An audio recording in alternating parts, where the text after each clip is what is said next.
그리스도의 편지입니다. 라는 제목으로 하나님 말씀 선포하겠습니다.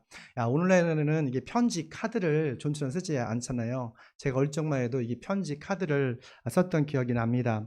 그 한 통을 쓰기 위해서 정말 수신자를 많이 생각하고 고민하고 썼다, 지웠다 했던 기억이 납니다. 그래서 또 카드나 편지를 보낼 때도 시간이 많이 걸렸어요.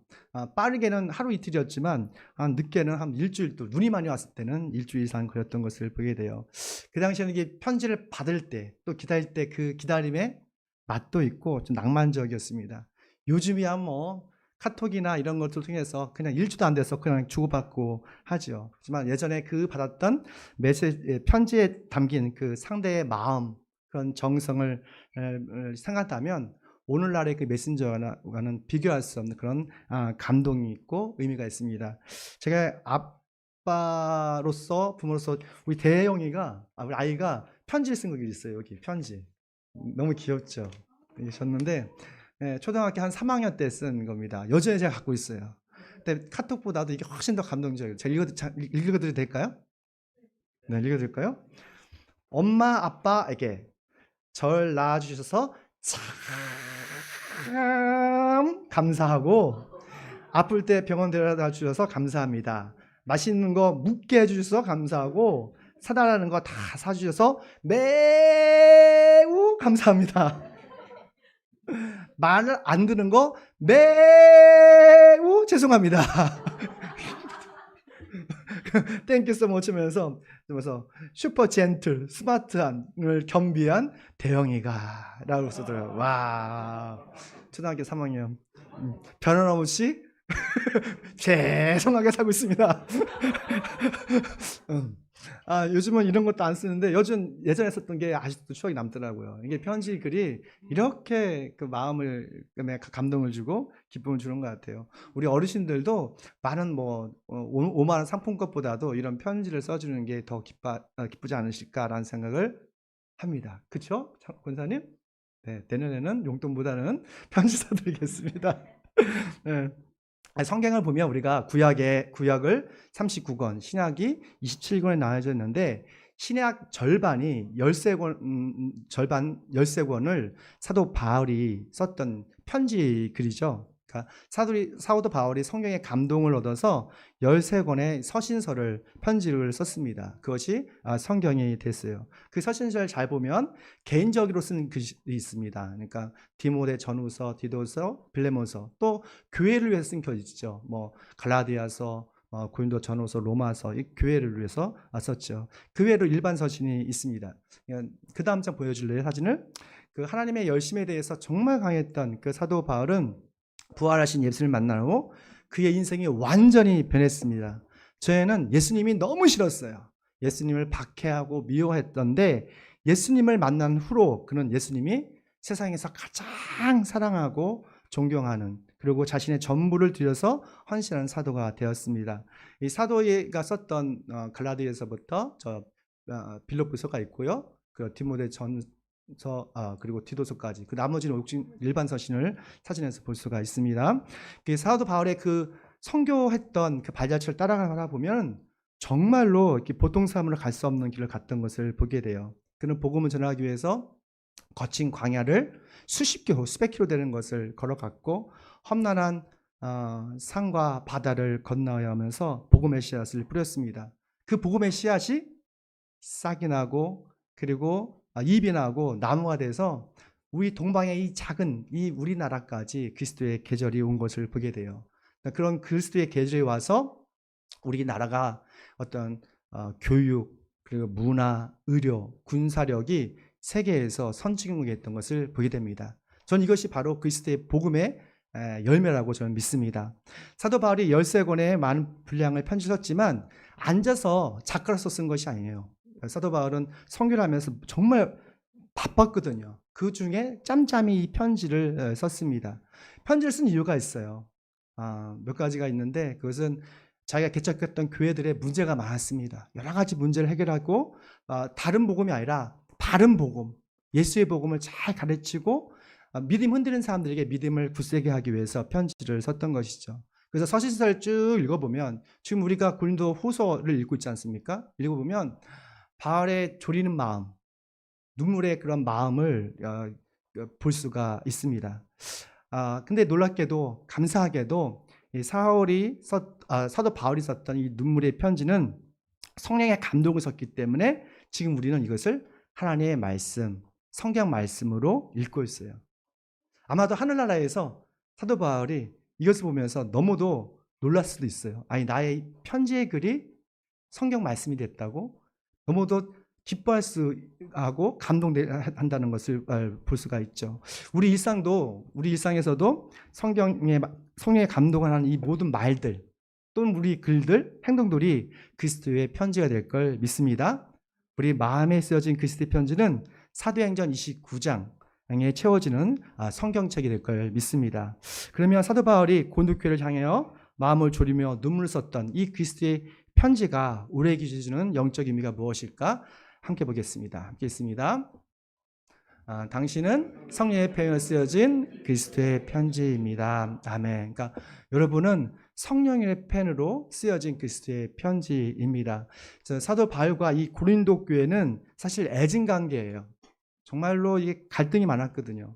고린도 교회에 있는 문제를 생각하면 오늘날의 교회의 문제는 아무것도 아닙니다. 교회 안에 음행 문제, 음란 문제도 있었고 스캔들도 있었고 교인들의 갈등이 있었고 음식 문제, 성령의 은사의 문제, 성문찬, 부활 아주 문제가 가득했어요.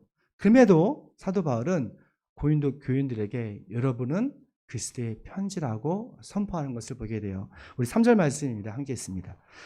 여러분은 분명히 그리스도께서 쓰신 편지입니다. 그것은 먹물로 쓴 것이 아니라 살아계신 하나님의 영으로 돌판에 쓴 것이 아니라 가슴판에 쓴 것입니다. 아멘.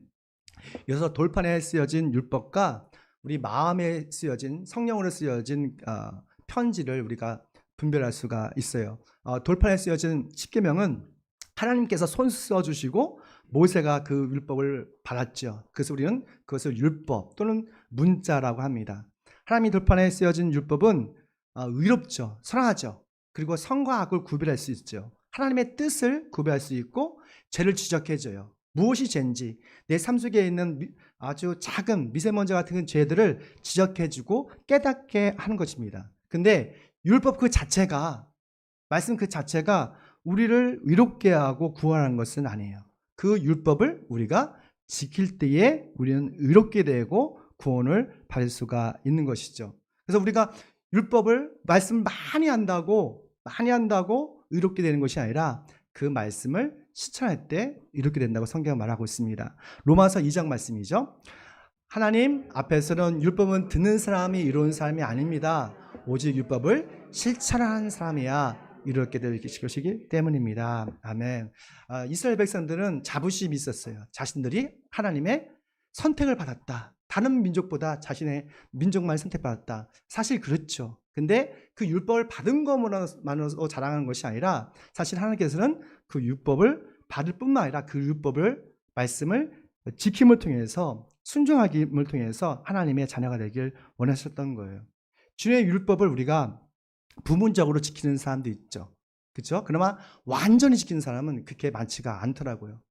로마서 말씀에 의인은 없다. 그리고 깨닫는 사람도 없다. 하나님 찾는 사람도 없다라고 아주 우리에게 강한 경고를 하십니다. 의인은 이 세상에는 없대요. 다 그만하다는 거예요. 그리고 깨닫는 사람도 없고 하나님을 정말 간절히 찾는 사람도 없기 때문에 모든 사람이 하나님의 진노 아래에 살고 있다고 말하고 있습니다. 그러니까 율법으로 보면 우리 모두가 그냥 죽을 수밖에 없는 하나님의 진노를 받을 수밖에 없는 그런 죄인들이죠. 반면에 우리 마음에 성령이 쓰여진 그리스도의 편지는 다릅니다. 우리가 예수님을 믿고 회개하면 우리 안에 성령님께서 들어오세요. 성령 충만을 받습니다. 성령 충만을 받으면 외적인 변화가 있는 것이 아니라 내면의 세계가 변화가 있어요. 우리가 그렇게 미웠던 사람들이 용서해지고 그리고 복음에 대한 열정이 생기고 그리고 주님을 찬양하고 예배하는 것이 좋아져요. 그리고 예수님과 성령님과 동행하기 때문에 우리의 지루한 너무 뻔한 일상이 감사하고 기뻐하게 돼요.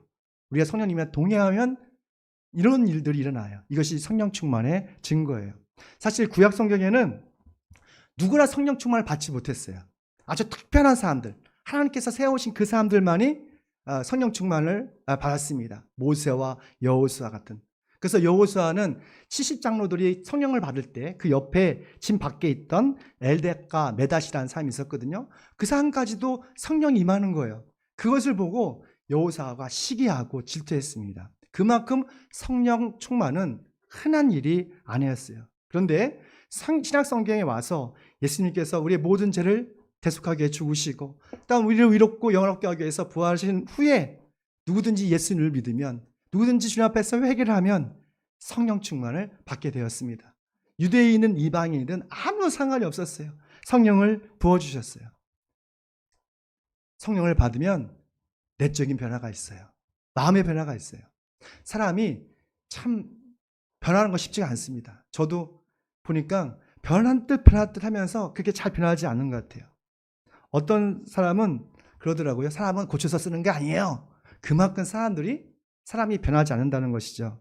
그런데 하나님이 우리 안에 역사하시면 교만한 사람이 겸손하게 됩니다. 음란한 사람이 성결하게 되고 자꾸 분노하는 사람이 마음이 온유하게 된 걸 믿습니다. 그리고요, 예배의 태도가 달라져요. 살아계신 하나님께 찬양과 영광 드리는 것이 너무 기쁜 거예요.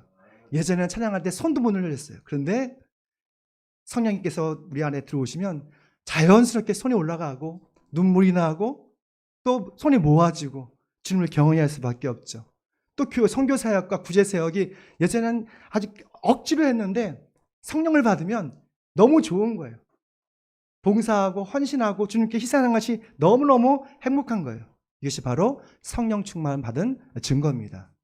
여러분 안에 성령님은 안녕하십니까? 안녕하시죠? 아멘. 성령님께서 우리 마음에 그리스도의 편지를 쓰고 계심을 저는 믿습니다. 우리 마음에 성령을 쓰여진 그리스도의 편지는 마음의 할례를 의미합니다. 하나님은 마음의 할례, 마음의 변화를 받는 사람을 정말 기뻐하세요.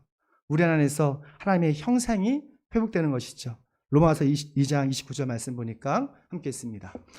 율법의 조문을 따라서 받는 할례가 아니라 성령으로 마음에 받는 할례가 참 할례입니다. 이런 사람은 사람에서가 아니라 하나님께서 칭찬을 받습니다. 아멘. 그러니까 살아계신 하나님은요, 율법에 따라서 받은 할례보다도 성령으로 마음의 할례를 받아서 마음의 변화가 있는 사람을 다 기뻐하고 인정하시고 칭찬하신다고 말하고 있어요. 사랑하는 성도 여러분, 예수님이 이미 여러분의 성령의 펜으로 여러분의 마음 중심에 그리스도의 편지를 쓰고 계세요. 성령님은 여러분의 마음에 그리스도의 사랑과 믿음과 또한 인내를 써가고 계십니다. 여러분 안에 계신 성령님이 함께 하심을 믿으시길 축원합니다. 여러분이 예수 그리스도의 편지임을 믿으십시오. 그러면 날마다 그리스도의 편지로서 성령의 능력을 체험하게 될 것입니다. 두 번째입니다. 함께 읽을게요. 당신은 주님의 자격을 받은 그리스도의 일꾼입니다. 아멘. 사도 바울이 그 영성과 지성이 있는 사도였지만 고린도 교인들이 모두가 그를 좋아한 것은 아니에요. 우리 주변에도 우리 직장과 가정에서 또는 어디 곳에서든지 나는 정말 최선을 다하고 열정을 다하고 바르게 살아가는데 내 주변 사람 중에서 한두 명이 날 힘들게 하고 나를 지치게 하는 경우가 많잖아요. 고린도 교회도 그랬어요. 우리가 바울하면 정말 위대한 사도잖아요. 근데 고린도 교인 중에 몇몇이 바울은 이 글은 정말 잘 쓰는데 말을 잘 못해. 설교를 잘 못하는 것 같아. 이를 비난함을 통해서 교회를 혼란스럽게 하는 여우 같은 사람도 있었습니다. 우리 5절 말씀입니다. 함께 했습니다.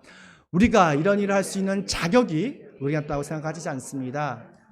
우리의 자격은 하나님께서 않습니다. 아멘. 그러니까 사도가 자격이 있냐라고 말을 하는 거예요. 오늘날 기독교인들 중에서 사도 바울을 참 좋아하잖아요. 저도 좋아하고 아마 우리 다 좋아할 거예요. 제가 영국의 신학대학원에 가보니까 이 폴이라는 이름이 그렇게 많더라고. 너도 폴, 나도 폴. 폴이 바울이라는 뜻이잖아요. 그러니까 바울이 그렇게 많아요. 그만큼 바울을 존경했죠. 하지만 그 당시 고린도 교회 그 당시에 사도 바울은 예수님의 12제자가 아니었어요. 직계 12제자가 아니기 때문에 바울이 사도냐 아니냐에 대한 갈등이 심했어요. 그럼에도 사도 바울은 위축되지 않고 당당하게 예수의 복음을 자랑하고 성령의 능력으로 복음을 가르치고 선포했어요. 왜냐하면 다른 사람이 인정하는 것보다도 예수님께서 자신을 인정한다고 확신하고 있었기 때문이에요. 그러니까 사람의 인정이 아니라 예수님께서 자신을 인정한다는 믿음이 있었기 때문이에요. 특히 이사야서 말씀을 통해서 그는 하나님의 음성을 듣습니다. 이사야서 49장 6절 말씀인데요. 이 말씀이 바울이 평생 마음에 간직하고 살았던 말씀이에요. 함께 있습니다. 땅끝까지 나의 구원이 미치게 하려고 내가 널 못 민족의 빛으로 삼았다. 아멘. 내가 너를 못 민족, 그러니까 모든 열방의 세상의 민족의 빛, 구원의 빛으로 삼았다는 거예요. 이 말씀을 사도 바울은 가슴에 품고 삽니다. 사도행전 13장에 가서 이 말씀을 인용해서 나는 이방인의 사도로 부르심을 받았습니다. 난 이방인의 구원을 위해서 특별히 선택된 그릇이고 구원의 빛입니다. 이 말씀을 해요. 그만큼 사도 바울은 이 말씀이 민족의 빛이라는, 민족의 빛이라는 그 말씀을 가슴에 새기고 살았던 것이죠. 예수님께서 여러분에게 말씀하셨어요. 여러분은 세상의 빛이다. 세상의 소금이다. 라고 말하셨어요. 그러니까 이 어두운 세상에서 밝힐 수 있는 것은, 진리의 빛으로 밝힐 수 있는 것은 오직 여러분이라고 말하고 있는 거예요. 일상에서 구원의 빛을 비추십시오. 어떤 사람이 무슨 자격으로 이렇게 하나님을 정하냐고 했을 때 여러분은 구원의 빛으로 부르심 받은 사람이라고 말하십시오. 하나님께서 여러분과 함께 하여 주십니다. 일반적으로 사람들은, 저도 그렇지만 주변 사람들의 인정을 받고 싶어요. 격려를 받고 싶어요. 그 인정과 격려에 목말라 있죠. 제가 개인적으로 좀 관종이거든요. 우리 아내가 옆에 있으면 정말 다 열심히 하는데, 요즘 달리기를 뛰어도 아침에 요즘 한 15분 뛰거든요. 그러면 주변에 누가 있으면 더 열심히 이렇게 뛰어요. 그 누가 없으면 뛰어야 되나 걷다가, 또 누구 있으면 뛰어가고. 교회에도 어떤 봉사일이 있으면, 교회에 무슨 고치는 일이 있으면 내 옆에 우리 자식이라도, 말 듣지 않는 자식이라도 옆에 있으면 걔도 열심히 고치고 뭐 이렇게 해요. 그만큼 사람들은 내 주변에서, 주변 사람들이 인정해주고 격려가 잘한다, 박수 쳐줄 때 잘하는 것 같아요. 우리는 어떤 어려움이 있을 때 그렇잖아요. 격려해주면 힘이 나잖아요. 근데 우리 비난하고 하면 왠지 주눅이 들고 어깨에 힘이 빠지는 것을 보게 돼요. 근데 그리스도의 일꾼은 좀 다릅니다. 그리스도의 일꾼은 사람의 인정보다도 하나님의 인정을 더 기뻐해요. 뭘 더 기뻐한다고요? 하나님의 인정. 하나님께서 인정하실 때가 있어요. 성경에 보면 다윗의 믿음을 인정하시잖아요. 예수님께서 사도 바울의 그 믿음을 인정하시잖아요. 근데 주님의 인정을 받을 때 사람은 진정으로 인정을 받는 것이라고 성경은 말하고 있어요. 하나님 인정하시는 사람은 사람의 눈치를 보지 않습니다. 사람의 눈치보다도 믿음으로 하나님의 눈치를 보는 사람이에요. 우리는 너무도 사람의 인정과 눈치를 이렇게 보잖아요. 하지만 그리스도의 이끄는 사람들의 눈치보다도 하나님의 눈치를 먼저 생각하는 믿음의 사람이에요. 요즘 저에게 하나님께서 주시는 말씀이 있어요. 궁금하지 않습니까? 이 말씀을 보고 참 저는 은혜를 받았어요. 그 말씀이 뭐냐면 사람의 노예가 되지 말라는 말씀이에요. 사람의 노예가 되지 말라. 고린도전서 7장 23절 말씀인데 우리 함께 읽었으면 좋겠습니다. 있습니다. 여러분은 하나님께서 값을 치르고 사신 사람입니다. 그러므로 사람의 노예가 되지 마십시오. 잘 집에 가서 좀 묵상했으면 좋겠어요. 사람의 노예가 된다는 것이 무엇일까? 우리는 자꾸 사람의 노예가 되려고 해요. 사람에게 너무너무 잘 보이려고 하고 그 사람들의 인정을 받으려고 해서 자유를 잃어버릴 때가 많습니다. 예수님은 여러분에게 영원하고 영광된 자유를 주시기 위해서 자신의 생명조차도 십자가에 내어주셨어요. 근데 우리는 그 자유를 너무도 누리지 못하고 사람의 노예로 살아가는 것을 보게 됩니다. 더 많은 것을 얻으려고, 더 누리기 위해서 사람에게 너무 노예가 되고 있어요. 사랑하는 성도 여러분, 사람의 노예가 되지 마십시오. 자녀에게 노예가 되지 마세요. 그리고 부부에게 노예가 되지 마세요. 직장 상사에게 지나치게 노예가 되지 마십시오. 그리스도의 일꾼은 사람에게 충성하는 사람이 아니라 예수님께 충성하는 사람입니다. 사람의 노예되지 마시고 그리스도의 종으로서, 그리스도의 일꾼으로서 정말 하늘의 자유를 누리는 저와 여러분 되시길 축원합니다. 진리를 알지니 진리가 너희를 자유롭게 하리라. 아멘. 이 말씀 오늘 이 시간 여러분에게 임하길 축원합니다. 마지막입니다. 함께 읽겠습니다. 당신은 주님의 영광을 받을 그리스도의 종입니다. 주님의 영광을 받을, 여러분은 주님의 영광, 미래 영입니다. 영광을 받을 그리스도의 종입니다. 성경에서 모세만큼 그 기독교인들이 좋아하는 인물은 없죠. 모세는 참 모든 사람들에게 존경을 받습니다. 그 모세가 하나님께서 직접 쓰신 돌을 십계명을 가지고 그 십계명 가운데서 율법을 가르치고 선포를 했습니다. 모세가 시내에서 40일 동안 거룩하신 하나님과 대화를 하면서 십계명을 받잖아요. 그리고 그 대화를 통해서 그가 하나님과 함께 함을 통해서 그 얼굴에 뭐가 있었냐면 광채가 있었어요. 우리가 자꾸 믿음으로 예수님을 바라보면 우리의 얼굴이, 우리의 삶의 태도가 예수님을 닮게 돼 있어요.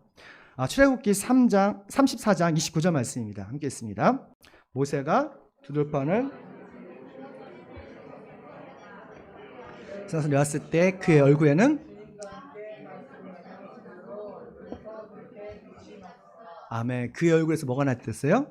빛이 났다. 빛이 났다. 여러분 얼굴에 빛이 나오고 있습니다. 반짝반짝. 너무 감사합니다. 로마에 가면 산피에로인 빈콜라 성당에 있는데 그곳에 모세의 상이 있다 합니다. 사진 좀 보여주시면, 잘 보시면 이게 모세의 상인데요. 두 머리 위에 뭐가 있어요? 뭐가 있어요? 머리 위에 뿔이 있어요. 뿔이 이렇게 나오지 않았습니까? 이게 뿔을 보이십니까? 이게 모세의 상입니다. 이게 미켈란젤로가 만든 건데요. 히에로니무스, 즉 제롬의 불가타 성경이라는 것은 라틴어 성경이죠. 그 읽고 모세의 그 머리 위에 두 개의 뿔을 만들어 놨어요. 중세시대는 이 뿔 달린 마귀를 상징하는 것이 아니라 권위, 능력, 신성을 의미했대요. 여튼 간에 모세의 뿔이 있다는 건 그게 좋지 않은 거잖아요, 모습이. 근데 모세의 얼굴에 두 개의 뿔이 조각된 그 이유가 약간 오역이 있었기 때문에 그래요. 그게 광채인데요. 그 모세 얼굴에 뭐가 났댔어요? 광채, 빛이 났댔잖아요. 근데 이걸 예를 들어서 히브리를 보면 다음 장 넘겨주세요. 빛을 카렌이라고 해요. 카렌. 뿔은 뭐라면 케렌. 가란 케렌. 좀 헷갈리죠. 그러니까 빛은 카렌인데 히브리 말로 뿔은 케렌이에요. 그래서 히에로니무스가 라틴어를 번역할 때 이 카렌을, 빛을 케렌으로 오역을 한 거예요. 그러니까 빛을 뿔로 번역을 했기 때문에 그걸 미켈란젤로가 보고 라틴어 성경을 봤으니까 보고 그 앞에 뿔을 그려놓은 거예요. 만드는 거예요. 여튼간에 사진 한번 다시 보여주실래요? 그러니까 모세가 하나님과 대화하고 주님의 율법을 전할 때 얼굴에 뭐가 났다고요? 광채, 빛이 났다는 거예요. 영적으로 보면 우리도 그리스도의 편지로서, 그리스도의 종으로서 복음에 대해서 전할 때에, 또한 그 복음의 말씀을 들을 때에 우리의 얼굴에서 뭐가 날까요? 네, 생명의 빛, 구원의 빛이 환하게 비칠 걸 믿습니다. 아멘. 7절 말씀입니다. 함께 있습니다. 그 다음 장 읽습니다. 죽음에 이르게 하는 직분에도 이러한 영광이 따르는데 하물며 영의 직분에는 더욱더 영광이 넘치지 않겠습니까? 아멘. 죽음에 이르게 하는 직분, 바로 율법을 전했던 모세를 의미하고 있습니다. 그에게도 얼굴에 광채가 있었어요. 그런데 영의 직분, 이게 영어 성경을 보니까 Ministry of Spirit이라고 하더라고요. 즉 성령 사역이에요. 성령의 사역을 하는 사람들, 성령과 동행하는 사람들에게는 더욱더 영광, 그 빛이 임하지 않겠냐고 말하는 것이죠. 그러니까 우리가 그리스도의 종으로서 그리스도의 일꾼으로서 애쓰고 눈물을 흘렸던 이 모든 것들이 하늘에서는 빛나는 영광이 될 걸 믿습니다. 우리가 그리스도의 종으로 일상에서 무엇을 자랑하고 영광스럽게 생각할까? 일반적으로 세상 사람들은 외모를 자랑하잖아요. 그렇지 않습니까? 외모를 자랑하고 명품 브랜드를 참 자랑하기 좋아하더라고요. 그리고 자신의 명성과 성공을 영광을 생각하고 자랑하더라고요. 하지만 이 세상의 그 아름다운 그 자랑과 영광은 좀 곧 있으면 사라지죠. 꽃처럼 사라질 걸 믿습니다. 하지만 그리스도의 종들은 예수님의 복음 위에서 초라하게 된 외모, 그리고 노브랜드. 내가 보니까 우리 성도들은 다 노브랜드 같아. 백을 들어도 노브랜드 처음 보는 것들이 많은 것 같아. 노브랜드를 자랑하고 가난함을 영광스럽게 생각하는 것이죠. 심지어 사도 바울은 자신의 자랑거리가 한 가지가 있어요.